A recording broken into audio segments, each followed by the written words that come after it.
Hello साथीहरू नमस्ते। आज मैले तपाईहरुलाई आजको टपिक के छ भन्दाखेरि चाहिँ method of irrigation, surface irrigation, subsurface irrigation, sprinkler irrigation, advantage and disadvantage of surface irrigation, subsurface irrigation र स्प्रिंकलर इरिगेसन। यो एकदमै महत्त्वपूर्ण टपिक छ, मोस्ट इम्पोर्टेन्ट छ। तपाईहरुले अन्तिमसम्म भिडियो हेर्नु होला।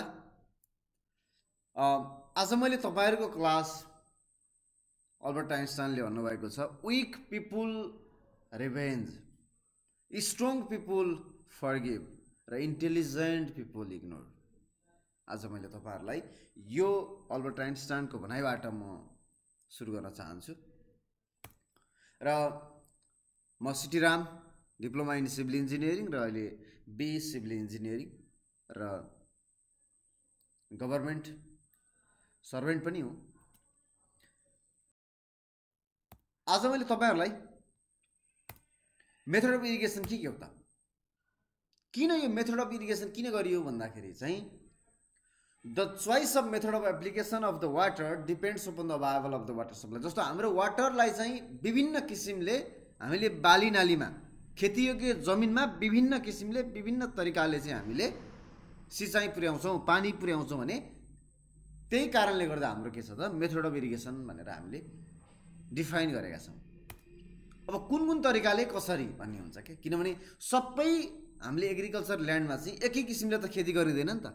यो सर्फेस इरिगेसन यसरी गरिँदैन, सबसर्फेसमा यसरी गरिएला, स्प्रिङ्कलरमा यसरी गरिएला हैन।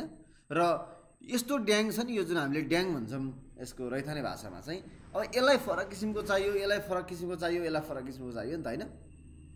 हो, विभिन्न किसिमलाई विभिन्न किसिमका सुइटेबल के हुन सक्छ त मेथड, विभिन्न ठाउँमा फरक फरक ठाउँमा फरक फरक टाइपको चाहिँ इरिगेसनको मेथड चाहिँ सुइटेबल गर्छ। त्यही भएको कारणले यो मेथड अफ इरिगेसन भनेर हामीले, जसमा के छ सर्फेस इरिगेसन, सबसर्फेस इरिगेसन र स्प्रिंकलर इरिगेसन, मेनली 3 टाइप्स है। सर्फेस भनेको के हो, जमिन भन्दा माथि। सबसर्फेस भनेको जमिनको लेभल भन्दा तल, र स्प्रिंकलर इरिगेसनलाई हामीले छुट्टै राख्यौँ, यो जमिन भन्दा माथि हुन्छ। त्यो भएको कारणले हामीले यसरी राख्यौँ भने सर्फेस इरिगेसन भित्र के पर्छ त, फ्लडिङ मेथड्स, फरो मेथड र कन्ट्रोल मेथड भयो। र सबसर्फेसमा के पर्यो, artificial subsurface, natural subsurface methods, drip and trickle irrigation. यो चाहिँ यो ड्रिप एन्ड ट्रिङ्कल इरिगेसन चाहिँ कुन मेथड पर्छ भन्दाखेरि यो सबसर्फेस इरिगेसन भनेर पर्छ है त मित्र, बुझ्नुभयो। र स्प्रिङ्कलर इरिगेसन भनेको सबैभन्दा मोस्ट इम्पोर्टेन्ट भयो। र यो जुन सर्फेस इरिगेसनको यो फ्लडिङ मेथडभित्र के पर्न सक्छ, तपाईँलाई यो सब टपिकबाट पनि सोध्न सक्छ है। यसमा के छ, free flooding, border strip flooding, check flooding, control lateral flooding. यो फ्री फ्लडिङ भनेको के हो भन्दा, कुनै पनि हामीले सिँचाइ गर्दाखेरि एउटा कर्नरमा हामीले वाटर फ्लो गरिदिन्छौँ, त्यहाँबाट चाहिँ यो सर के हुन्छ, बग्दै बग्दै जाँदाखेरि अर्को कर्नरमा पनि पुग्छ। यसको मेन भनेको यो फ्री फ्लडिङ भनेको जता पनि जान सक्यो के हैन। अर्को बोर्डर स्ट्रिप भनेको चाहिँ हामीले बोर्डर बनाउँछौँ के, ठाउँ ठाउँमा चाहिँ यसको बोर्डर बनाउने, एक ठाउँकोमा छोडिदिएपछि त्यो बोर्डर क्रस गर्दैनौँ, फेरि अर्को ठाउँ छोडिदिने, त्यसरी बोर्डर स्ट्रिप बनाउँछौँ। अर्को के छ त भन्दा चेक फ्लडिङ छ।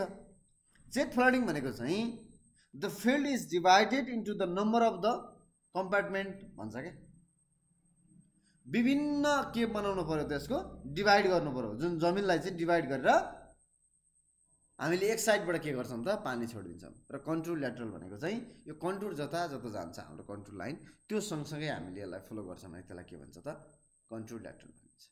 यसमा कुनै नबुझेको केही छ भने भन्नु होला। म अलि भिडियोलाई सकेसम्म सर्ट बनाउन चाहन्छु, थोरै समयमा धेरै बुझाउन सकियो भने एकदमै इफेक्टिभ हुन सक्ला। र यो ड्रिप एन्ड ट्रिङ्कल इरिगेसन भनेको थाहा छ तपाईँहरूलाई, यो special type of surface method हो, यो सबसर्फेस मेथड हो। यसमा के कम्पोनेन्ट हुन सक्छ भन्दाखेरि चाहिँ कन्ट्रोल हेड, पाइप नेटवर्क हैन। जस्तो कन्ट्रोल हेड भित्र के पर्न सक्छ, ओभरहेड ट्याङ्क पर्यो, वाटर मेजरिङ डिभाइस पर्यो, प्रेसर कन्ट्रोल डिभाइस पर्यो, फिल्टर पर्यो, पम्पिङ युनिट पर्यो यो, हैन? र number of the small diameter pipe एउटा जुन फ्लो गरेको हुन्छ त्यसलाई चाहिँ के भन्न सकिन्छ भन्दाखेरि चाहिँ स्ट्रिक्टली लाइन पनि भनिन्छ त्यसलाई।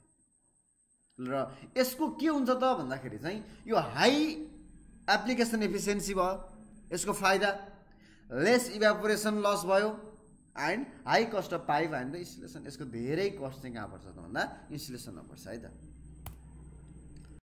र अर्को के छ भन्दाखेरि मेथड अफ इरिगेसन भन्दा पछि हामी एकदमै सटिक है 7-8 मिनटको भिडियो बनाउँछौँ। एडभान्टेज अफ इरिगेसन र डिसएडभान्टेज अफ इरिगेसन, जसमा के को भन्दाखेरि सरफेस, सब सरफेस र अर्को के छ स्प्रिङ्कलर इरिगेसन।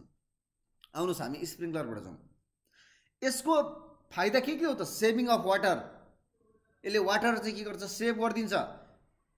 अर्को सेभिङ अफ लेबर, थोरै हामीलाई जनशक्ति भयो भने पनि हामीले स्प्रिङ्कलर इरिगेसन चाहिँ के गर्न सक्छौँ चालु गर्न सकिन्छ। Protection of soil and crop, यसले क्रोपहरू सोइलहरूलाई कुनै पनि भाँच्ने केही गर्ने गर्दैन, किनभने यो त्यो जुन हामीले बिरुवा लगाउँछौँ त्योभन्दा अलि माथिबाट गरिन्छ। फ्रस्ट एन्ड क्लाइमेट कन्ट्रोल, यसले क्लाइमेटलाई नै के गर्छ त भन्दाखेरि कन्ट्रोल गर्छ। र अर्को के छ डिसएडभान्टेज भनेको हाई कस्ट, यसलाई कस्ट के गर्ने भयो धेरै लाग्ने भयो, धेरै यसको मूल्य धेरै पर्ने भयो क्या साथी। इफेक्ट अफ प्रेसर, जब हाम्रो एउटा जुन प्रेसर हुन्छ नि हो यसको प्रेसरले चाहिँ के हुन्छ भन्दाखेरि चाहिँ डिसएडभान्टेज भनेको यसको प्रेसर बढी आयो भने पानीको प्रेसर धेरै ठाउँसम्म यसले फैलाउने भयो पानी, कम प्रेसर भयो भने यसले चाहिँ काम राम्रोसँग नगर्ने भयो। क्लगिङ अफ नोजल, जस्तो हाम्रो जुन नोजल हुन्छ नि फाल्ने त्यसमा चाहिँ यो जुन फोहोर पानीहरू आएर के हुन्छ बस्दिन्छ अनि अड्किन्छ। एफिसिएन्ट युज अफ ल्यान्ड, इनर्जी और प्रेसर यसलाई के युज पर्यो त इनर्जी र पानीको इनर्जी अथवा प्रेसर चाहिँ आवश्यक पर्यो। अब सब सर्फेस भनेको के हो त? यसको फाइदा भनेको नो वेस्टेज अफ वाटर के, chance of erosion of soil, chances of destruction is lace, हैन? पानी वेस्टेज हुँदैन, यसले डिस्ट्रक्सन पनि यसको कम भयो किनभने जमिनभन्दा मुनिबाट सरेर पानी बग्ने भयो, जरासम्म चाँडो पुग्ने भयो, हैन? अर्को के छ यसको डिसएडभान्टेज के छ त भन्दा इनिसियल कस्ट यसको हाई छ।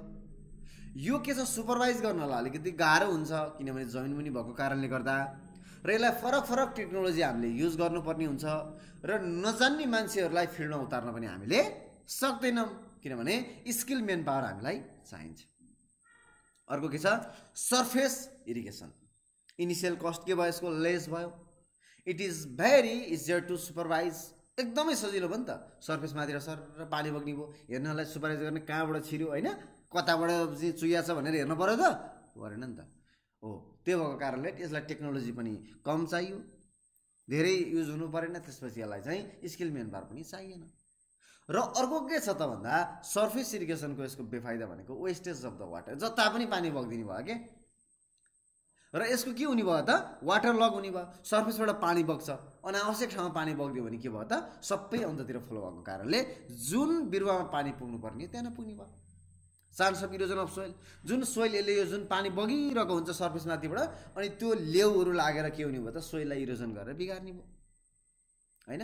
नो कन्ट्रोल ओभर वाटर, यसले चाहिँ अरू के पनि नगर्ने भयो भने वाटरलाई चाहिँ कन्ट्रोल नगर्ने भयो, बगिरहेको पानीलाई थुनिदिएपछि के भयो त थुन्यो भने त्यो त के भयो त सबै चारैतिर फैलेर के भयो त वाटर लगिङ भयो नि त, हैन? है त तपाईहरुलाई कस्तो लाग्यो यो च्यानललाई तपाईहरुले सब्स्क्राइब गर्नु होला, अझै पनि माया गर्नु होला, माया गरिदिनु भएको छ सबैजनालाई धेरै धेरै